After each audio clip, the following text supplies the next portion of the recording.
नमस्कार, आप देख रहे हैं देश रोजाना और मैं हूं बेनजीर हाशमी। बुलेटिन की शुरुआत करेंगे उससे पहले बात करेंगे दिन भर की देश विदेश की सुर्खियों के साथ हरियाणा की कुछ ताजा खबरों की।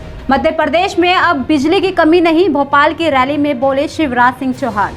सनातन विरोधी बयान देने वाले स्टालिन के खिलाफ संतों का प्रदर्शन। आज तमिलनाडु भवन के सामने पुतला फूंकने की तैयारी। पंडित दीनदयाल उपाध्याय जयंती समारोह में पहुंचे सीएम नीतीश।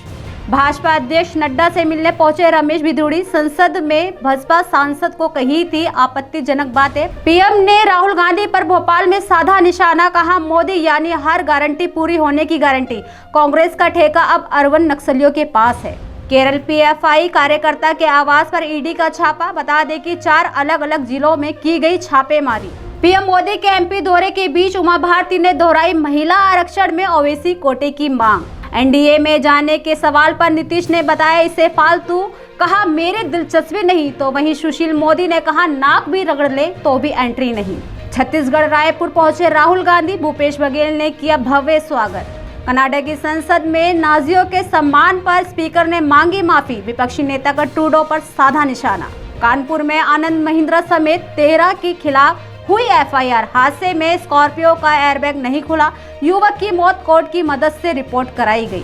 खालिस्तानियों के बाद अब नाजियों का सम्मान कर घिरे कनाडा के पीएम। विपक्षी नेता ने की निंदा। आज से देश में मानसून की विदाई शुरू। लगातार 13वें साल देरी से लौट रहा मानसून। अब तक सामान्य से 6% कम हुई बारिश। रमेश बिधूड़ी पर ओवैसी ने दिया बड़ा बयान, कहा वो दिन दूर नहीं जब संसद में किसी मुस्लिम की मॉब लिंचिंग होगी। मिली जानकारी के मुताबिक प्रियंका गांधी अगले महीने मध्य प्रदेश के धार में कर सकती हैं रैली।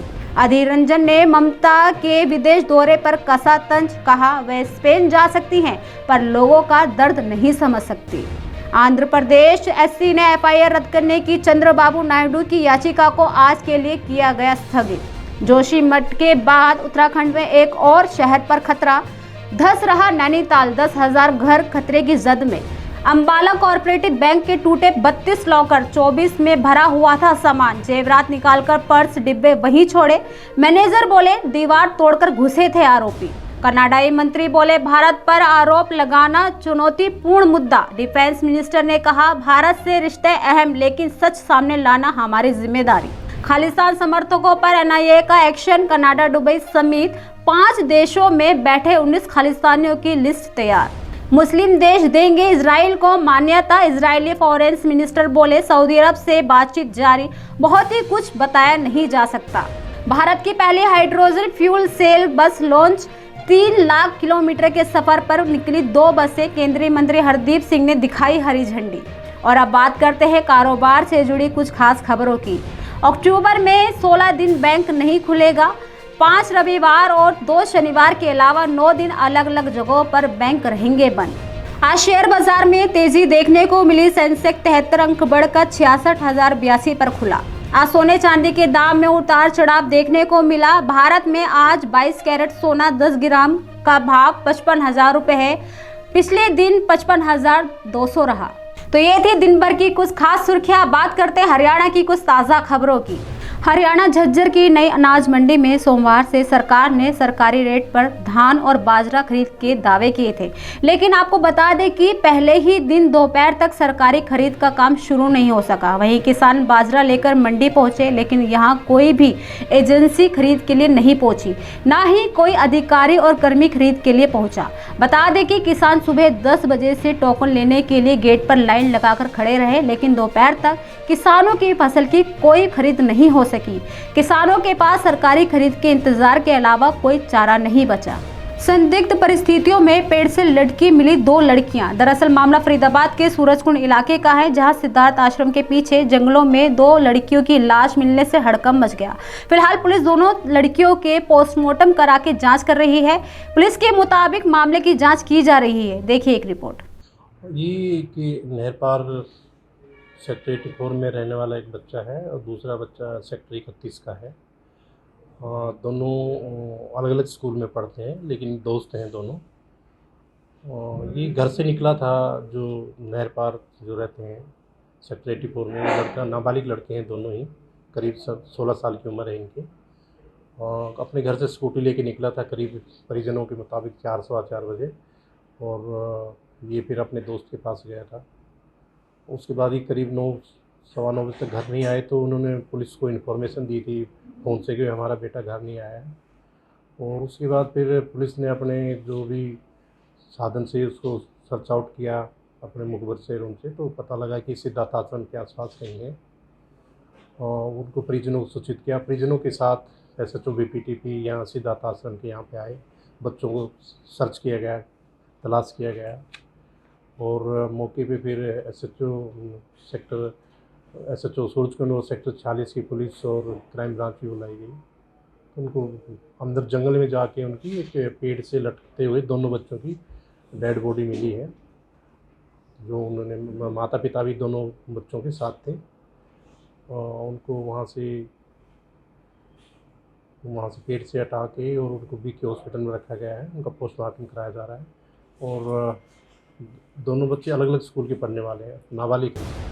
खेलों में पदक जीतकर हमेशा अग्रिम प्रदेश रहने वाला हरियाणा के छात्र स्कूली स्तर पर ही खेलों के प्रति समर्पित रहते हैं, जिसके चलते वे आने वाले समय में नेशनल और इंटरनेशनल खिलाड़ी बनते हैं और प्रदेश का नाम रोशन करते हैं। इसी कड़ी में सैनिक public senior secondary school Ballabhgarh के छात्र भी खेलों में अपनी मेहनत के बल पर पदक जीत रहे हैं।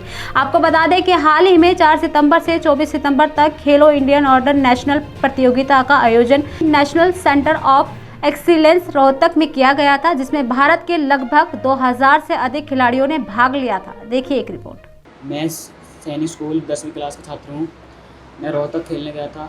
साई रोहतक में NOC खेलो इंडिया बॉक्सिंग चैम्पियनशिप में सिल्वर मेडल है और लास्ट फाइट मेरी आर्मी के से लड़के से हुई थी। मेरे वेट में 6 फाइट हुई थी मेरी, इसमें से मैं गोल्ड की में आर्मी की से हुई थी।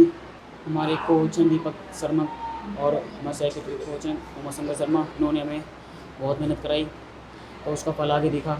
मैं RSC नॉर्थ जोन खेलो इंडिया में कंपटीशन करने गई थी, जिसमें मेरा ब्रॉन्ज मेडल है। और मैंने हरियाणा स्कूल में भी खेला है सोनीपत में, उसमें मेरा गोल्ड मेडल है SGF5। अब मैं उसमें मैं नेशनल जाऊँगी। किस तरह से तैयारी रही थी आपके और कब गए थे आप खेलने के लिए? मेरी तैयारी स्टेट डिस्ट्रिक्ट के बाद शुरू हो गई थी, जो कि हमारे कोच दीपक शर्मा और उमाशंकर ने मुझे प्रैक्टिस करवाई थी और उन्होंने मुझे मोटिवेट किया था इस कंपटीशन के खेलने के लिए। सैनिक स्कूल की तरफ से बॉक्सिंग की प्रैक्टिस कराते हैं बच्चों को, जिसमें हमारे स्कूल के 5 बच्चों ने नेशनल कंपटीशन में और स्टेट कंपटीशन के लिए पार्टिसिपेट किया था।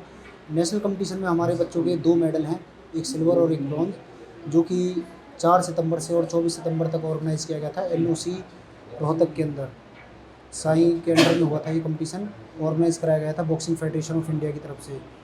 नेशनल कंपटीशन में हमारे 2 मेडल हैं और एक मेडल हमारा Haryana school state boxing championship में है, जिसमें हमारे बच्चे का सिलेक्शन डिम्पल का SGF5 गेम्स के लिए हो गया है। आज हमारे स्कूल के 2 अलग अलग गेम्स में, आर्चरी और बॉक्सिंग में 2 अलग अलग इंडिविजुअल इवेंट में अलग अलग जो एक यहाँ पर हुए हैं। एक आपका नेशनल रीजनल खेलो इंडिया गेम्स हुआ है, दूसरा SGF5 का स्टेट गेम्स हुआ है। उसमें हमारे बच्चों ने आज मेडल जीत के आए हैं, जिसमें 5 बच्चों ने मुख्य रूप से वहाँ पर कैश प्राइज में मेडल जीते हैं। जिसमें मैं मुख्य रूप से बताना चाहूँगा डिम्पल, जो हमारी बिटिया है 12th आर्ट्स में पढ़ती है, उसने जो पहले भी काफ़ी अच्छे इवेंट्स खेल चुकी है, उसने स्टेट में गोल्ड मेडल जीता है SGF5 गेम में, साथ के साथ वो नेशनल के लिए भी आगे तैयारी कर रही है। और वहीं पर बॉबी ने जो आर्चरी गेम खेलती है, वहाँ पर सिल्वर गेम्स लिया है SGF5 के स्टेट गेम्स में। इसके अलावा दीपेंद्र, जो हमारा होनर स्टूडेंट है 10th क्लास का, उसने वहाँ पर खेलो इंडिया रीजनल नॉर्थ में रीजन में उसने वहाँ पर सिल्वर मेडल जीता है और आगे भी वो हम उम्मीद करते हैं कि देश का नाम रोशन करे और इंटरनेशनल प्लेयर बन के हमारे सैनिक पुलिस स्कूल का अपने परिवार के लोगों का नाम रोशन करे। आज पूरे हरियाणा राज्य में अपनी मांगों को लेकर आशा वर्कर्स कार्यकर्ताओं ने जोरदार प्रदर्शन किया। आपको बता दें कि बड़ी संख्या में आशा कार्यकर्ताओं ने प्रदेश में CM मनोहर के खिलाफ रोष प्रदर्शन के अलावा नारेबाजी भी की। आशा कार्यकर्ताओं का कहना है कि जब तक सरकार उनकी मांगों को नहीं मानेगी तब तक रोष प्रदर्शन ऐसे ही चलता रहेगा। दरअसल आशा वर्कर्स बीते कई महीनों से अपनी वेतन बढ़ाने को लेकर प्रदेश में समय समय पर प्रदर्शन कर रही हैं, लेकिन हरियाणा सरकार द्वारा उनकी कोई सुनवाई न होने के कारण आज भी हरियाणा सरकार के खिलाफ विरोध प्रदर्शन किया गया।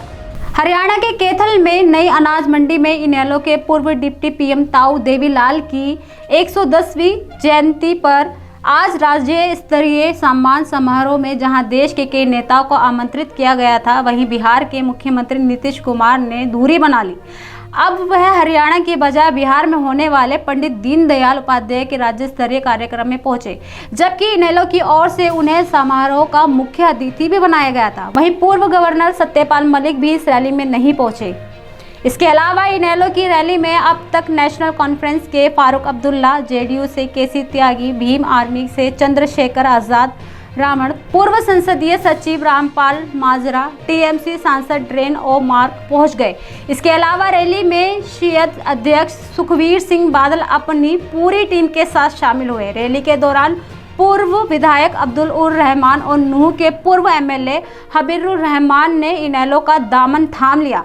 सम्मान दिवस रैली शुरू हो चुकी है। वहीं मंच पर इनेलो के राष्ट्रीय महासचिव अभय चौटाला रैली में पहुंचने वाले नेताओं का स्वागत कर रहे हैं। तो ये थी दिन भर की कुछ सुर्खियों के साथ हरियाणा की कुछ ताज़ा खबरें। कल फिर होगी मुलाकात ऐसी ही खबरों के साथ। तब तक के लिए बने रहिए हमारे साथ और देखते रहिए देश रोजाना। नमस्कार। हमारे साथ जुड़े रहने के लिए देखते रहिए देश रोजाना का यूट्यूब चैनल सब्सक्राइब कीजिए। साथ ही देश रोजाना की खबरें सबसे पहले देखने के लिए प्रेस कीजिए बेल आइकन।